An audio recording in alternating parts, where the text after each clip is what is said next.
భారతదేశాన్ని సర్వనాశనం చేయడానికి పాకిస్తాన్ నుండి తీవ్రవాదులు ప్రవేశించారు.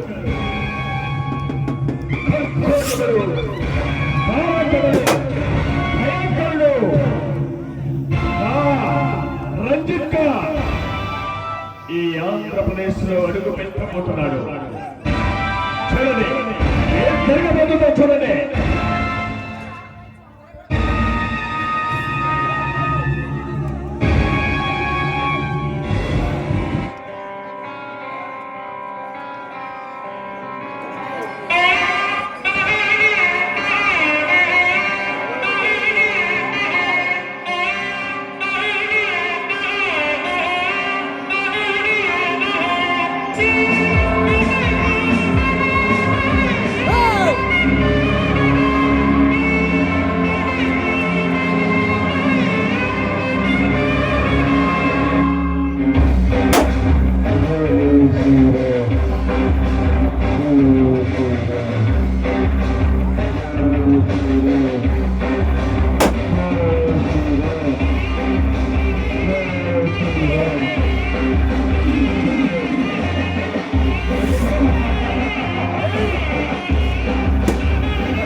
ఇప్పటి వరకు మనకు ఎదురే లేదు, మనకు ఎదురు తగిన వారే లేదు. ఈ భారతదేశాన్ని సర్వనాశనం చేయడానికి హైదరాబాద్ సిటీలో బాంబులు పేల్చాం, సృష్టించాం.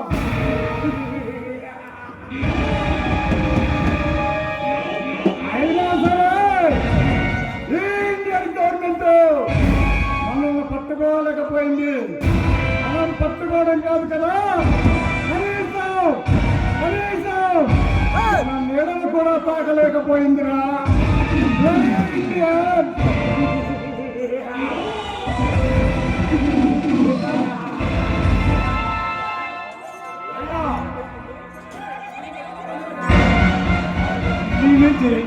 సిబిఐ కళ్యాణి పంపించింది. ఆ కళ్యాణ్ బచ్చాగాని హతమార్చి వాడి డెడ్ బాడీని పోలీస్ డిపార్ట్మెంట్ కి అడుగుగా పంపిస్తాడు.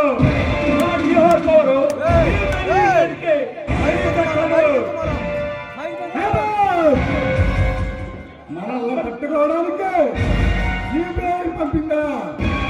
అరే జాఫర్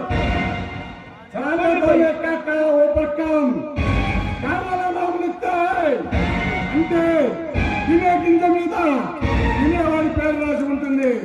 అలాగే నతమర్చి ఈ ప్రభుత్వానికి బహుమతిగా పంపిస్తున్నా. టీకే భయ్యా అయినా ఫాదర్ ఉన్నాడు, కింద ఈ జాపర ఉన్నాడు. చేయాలో చెప్పు భయ్యా, ఎంత కష్టమైనా చేస్తాను భయ్యా. బోలో. నాకు తెలుసురా నువ్వు ఈ పని చేయగలవని, అందుకే ఈ పని నీకు అప్పగిస్తున్నాను. చాలా జాగ్రత్తగా నేను చేయాలి, లేకుంటే మనకు నష్టం వాటిల్లుతుంది. 50 కోట్ల? అవునరా, అక్షరాల 50 కోట్ల రూపాయలు నష్టం వాటిల్లుతుంది. రేపు రాత్రి 12 గంటలకు ఆ సరుకులు మనం స్వాధీనం చేసుకోవాలి. ఆ డబ్బుతో ఈ భారతదేశంలోని ప్రజలను ప్రాంతం చేయాలి, ఆందోళన పెట్టాలి, మత ఖర్చులు జరపాలి. అని చూసి ఈ జనం ఆధారాలతో అల్లాడిపోవాలి. అయ్యా, నేను చేసిన ఇంతవరకు ఏ ఆఫీసులైనా ఇది ఫెయిల్ కాలేదు. ఈసారైనా విజయవంతం చేస్తాను భయ్యా. అంతేకాదు, మనం ఈ రాష్ట్రాన్నే కాదు ఈ దేశాన్ని త్వరలో స్వాధీనం చేసుకోవాలి. అందుకు నువ్వేం చేయాలో తెలుసా? అలాగే భయ్యా. ఈ యాసమే నా కర్తవ్యం. చూడు, నువ్వు చేయబోయే పని ఇంటి మీద సాము లాంటిది. చాలా జాగ్రత్తగా డీల్ చేయాలి. అర్థం కాలేదు భయ్యా. నేను చెప్తా, నువ్వు వైజాగ్ రాత్రి 12 గంటలకు సింగపూర్ నుండి హైదరాబాద్ బయలుదేరుతున్నది. దాంట్లో ఈ దేశానికి ఉపయోగపడే ఫార్ములా ఒకటి వస్తుంది. దాన్ని నువ్వు చాలా జాగ్రత్తగా కాలానికి చేర్చాలి. భయ్యా,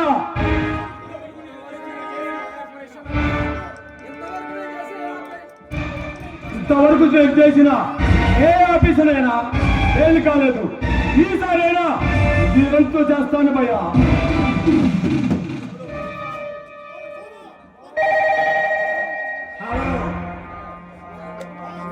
హలో, ఎవరో రండి. షేట్ దుబాయ్ షేట్ గారా? ఆ షేట్ ఏమిటి? 2 కోట్ల రూపాయలు సరుకు కావాలా? ఓకే, అలాగే మీరు డబ్బు పంపించండి, నేను సరుకు పంపిస్తాను. ఈ రంజిత్ ఖాన్ మీద ఎటువంటి సందేహం వద్దు. ఈ రంజిత్ ఖాన్ మాటల్లో చేతుల్లో మార్పు ఉండదు.